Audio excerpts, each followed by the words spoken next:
mu babikira no mu bapadiri na yose ko batarabimenya wakuyemo iyo nda ugakomeza ibyo wabagamo. Mama aravuga ati niba ngiye ubwanjye naravutse ndi umwana neza ineza uzayisanga imbere. Ugira neza ugazimwa n'Imana umuyabaga ako abarundi bibanzeho umuyabagwe umuyabaga iyo ndirimbo.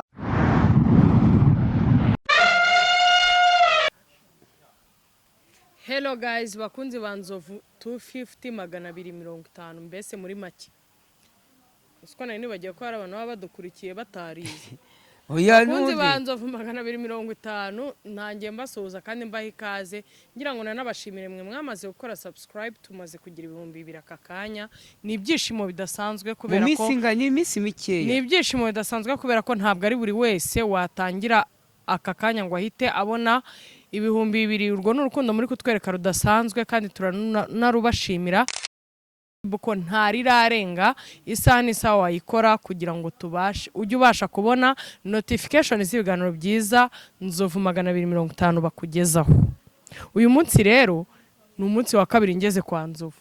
Kuba ari umunsi wa kabiri rero niyo mpamvu nisanze nkaba umusangwa ubu nabaye umwana mu rugo, niyo mpamvu nakiriye abantu, niyo mpamvu mwese mbakiriye kandi mwabantu mwe. Reka nakire na papa wanjye kandi mwabantu mwe Nzovu ikaze mushimire Liza urukundo afitiye Nzovu.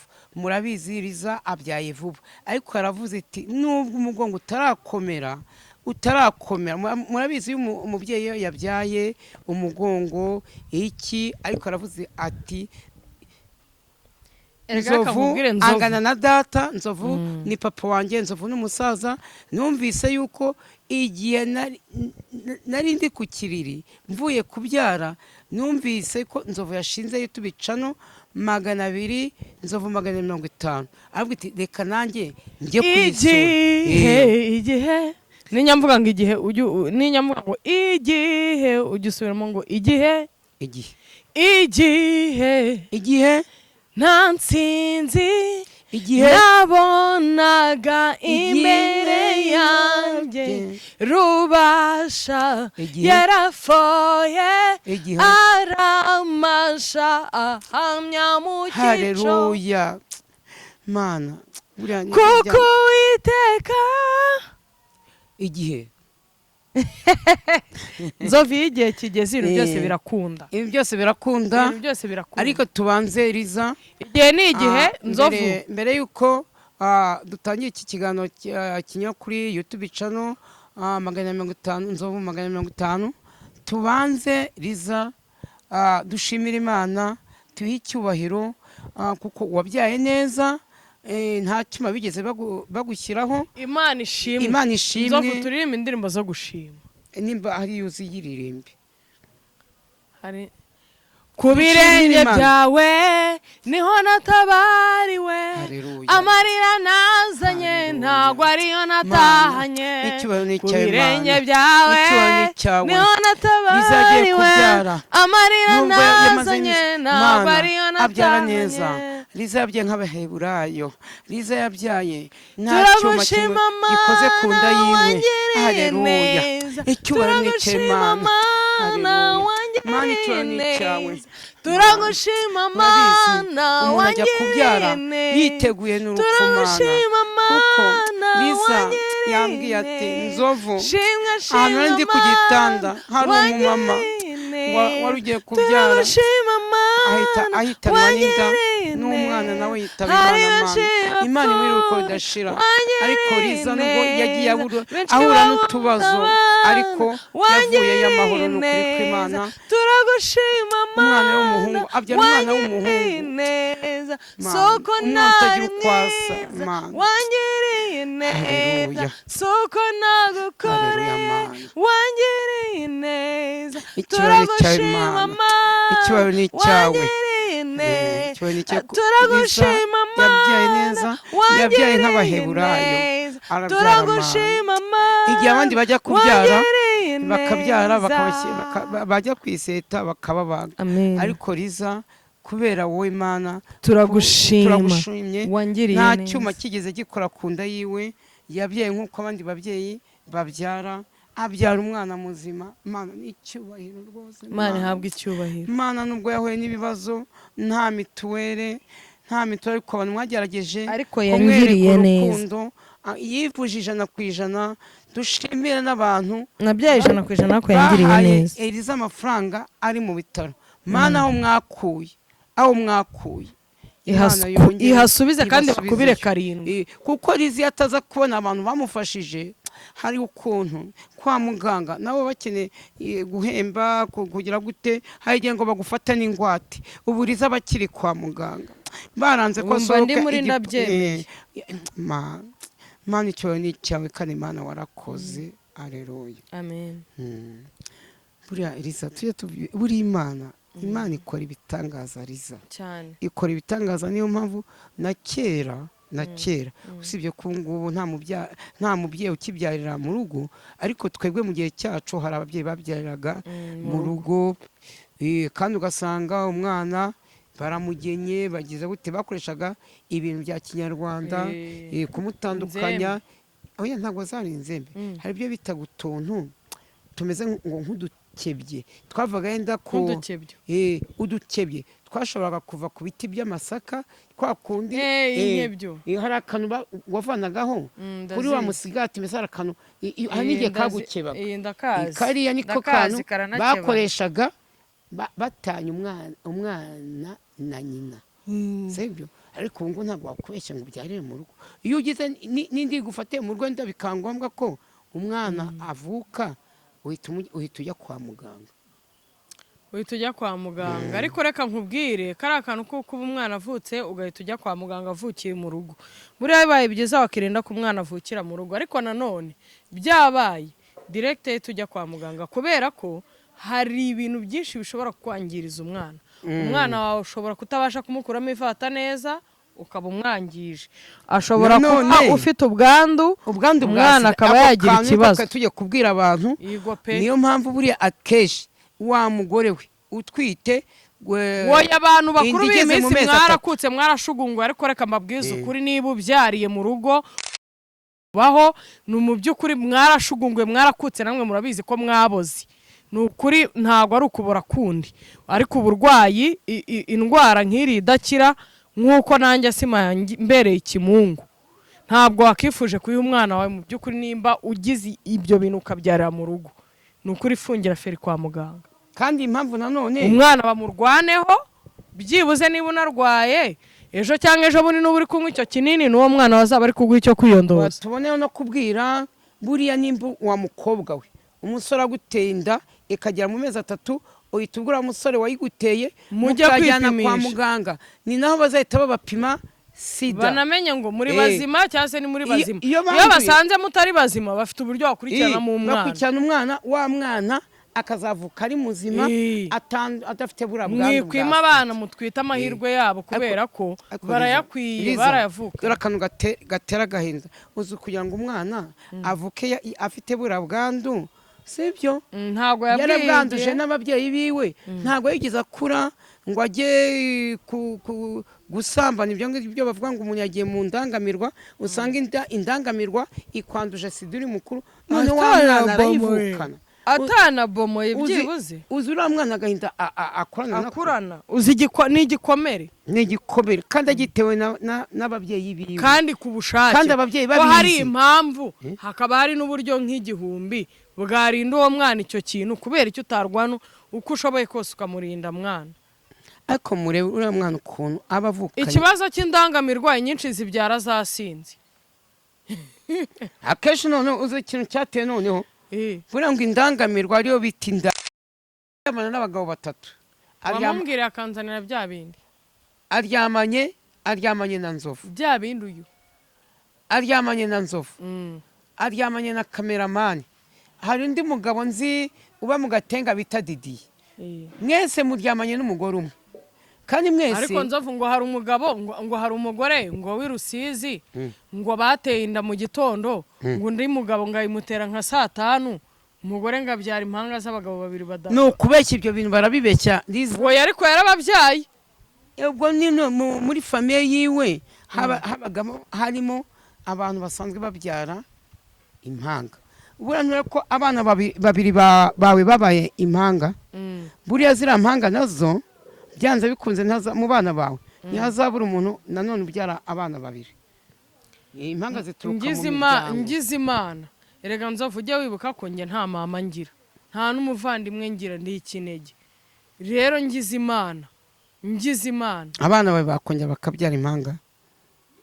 None ugiye kuvuga ko uyu muhungu wawe ubyaye vuba ugiye kumukurikiza? Oya, ngize Imana abana banjye babyara impanga mu rwego rwo kugira ngo umuryango wanjye ukomeze wororoke. Erega burya erega reka nkubwire Nzovu, buriya sinifuza ko mama yazima. Oya riye neza erega ase Nzovu, wibagiye ko mama wanjye yahoze ari umumansera, mama wanjye ari umubikira. Akubyara gute kandi papa wanjye yamufashe ku ngufu amutangiriye mu nzira? Cyangwa papa yari umupadiri? Reka papa wanjye yamufashe ku ngufu amutangiriye mu nzira amutera inda yanjye. Yari umumasere gutya. Mama wanjye baranamuhatiriza baramubwira ati ko mu babikira no mu bapadiri naye hose ko batarabimenya wakuyemo iyo nda ugakomeza ibyo wabagamo. Mama aravuga ati niba ngiye ubwanjye naravutse ndi umwana w'umuntu ndemwe n'Imana, ikandeba ikandema neza nta bumuga na bumwe indemanye, urumva? Byarangiza ngafata umwanzuro wo kuyihebera atari uko ndi ingumba, urumva? Nkayihebera nkanga gushaka umugabo, nkanga kubyara. Yarangiza iyo umuntu akamfata ku ngufu akantera inda bireba kandi itabuze imbaraga zo kumurwanya, yarangiza iyo ndikajyamo itabuze kuyitangira ngo ntijyemo, nuko ifite impamvu. Nta mpamvu ngewe nkuramo inda. Mama mbyara yapfuye ambyara ariko ndasigara. Niba narasigaye rero nta wundi mwana yigeze abyara, ngomba nanjye kubyara kugira ngo ngire umuryango. Impamvu wasigaye Imana yashakaga ngo barabana bawe bavuke bagukomokeho, n'uyu muhungu wawe agukomokeho. Ni igihembo yahembye mama nk'umuntu wayihebeye. Kandi bavuga yuko ibyo bavuga ngo erega bariya b'impanga harimo umuhungu, ni byiza cyane, umukobwa n'umuhungu. Kandi barabahungu bazaguhora wigira ikibazo Liza. Kandi reka nkubwire, iyo bavuze ngo umuntu abaho kuri iyi si agapfa, iyo apfuye hariya tuba tugiye ntawagarutse ngo atubwire uko hameze. Kandi ibyo bavuga ni nacyo kijya kintungura Nzovu. Ubundi ni gute abantu tugiye gutinya urupfu kandi nta uza aho umuntu apfuye ajya? Noneho hari n'ukundi abantu bavuga, umuntu akabwira undi ngo kandi ubu nakwica, nyishe ngo waba ungiriye neza ngo naba nduhutse. Waba uruhutse urabizi neza hari uwagiye arakubwira ati naragarutse nasanze ibintu ari mu nanjye, niyo mpamvu nararuhutse. Ikiruta ibindi. Ubwo ngubwo rero reka nkubwire Liza rwose, iyo bavuze umuzuko, urumva umuzuko ese Nzovu wemera umuzuko? Umuzuko bavuga ngo tuzazuka, ngiye nuko sinkwemera.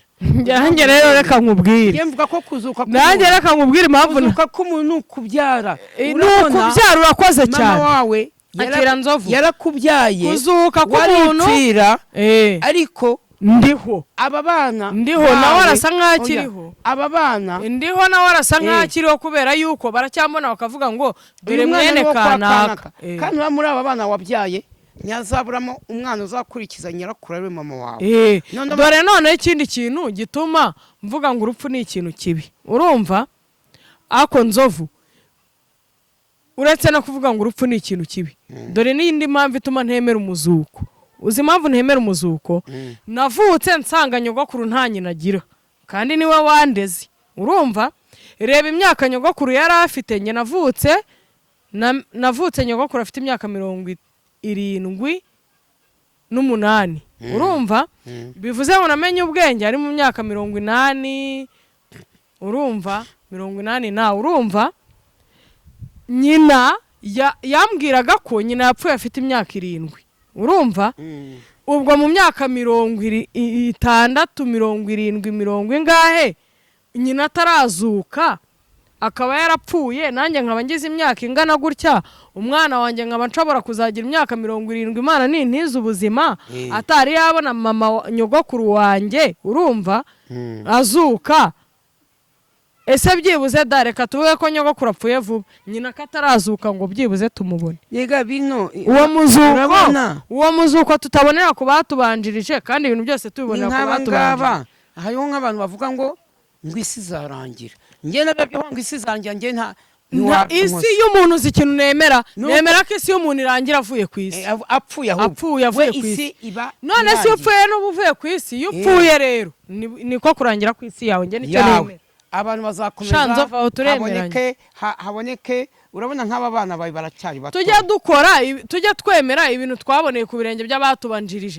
kuko hari n'indi mivuga ngo ibi nibyo twigiye ku birenge by'abatubanjirije ibi nibyo twigiye ku birenge by'abatubanjirije niba batubanjirije batarazuka wowe uwo muzuko wemera wigiye ku birenge byane si ikibazo ngereka mbabwire yaho umuntu yapfaga akongera akagaruka akatubwita ahantu hari ndi hameze ariko mura nimfa nzakubwira wowe nukuri pe uzambwa cyangwa uzabuneke ubwo nanjye nzahita ngukurikira nzoya nzakubwira uko byagenda ariko ntabwo nkwifurije gupfa aka kanya Liza uracyafite inshingano nyinshi cyane zo urashaka kurera aba bana bawe urashaka kuzabona abuzukuru urashaka kuzabona upfuye aka kanya abana bawe nzovura umubyeyi hahe se nyine hahe banza Imana iguhe ubakorere bige barangize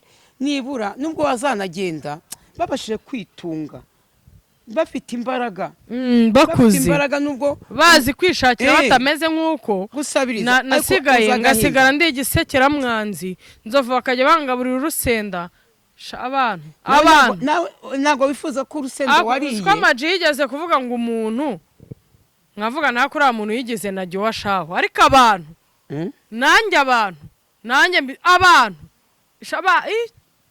nakoreka mpeze narengeye kubavuma ndavuga nireka mpeze umukobwa bumwe agatukisha bose abantu bose si babi Liza nk'umuntu wagusuye kwa muganga akakugeraho oya hari n'abandi bakoze n'ibyo bitari kunsura kwa muganga n'ibindi bitari ibyo ugiye kuvuma abantu bose n'abandi bagufashije nabo baba babigendeyemo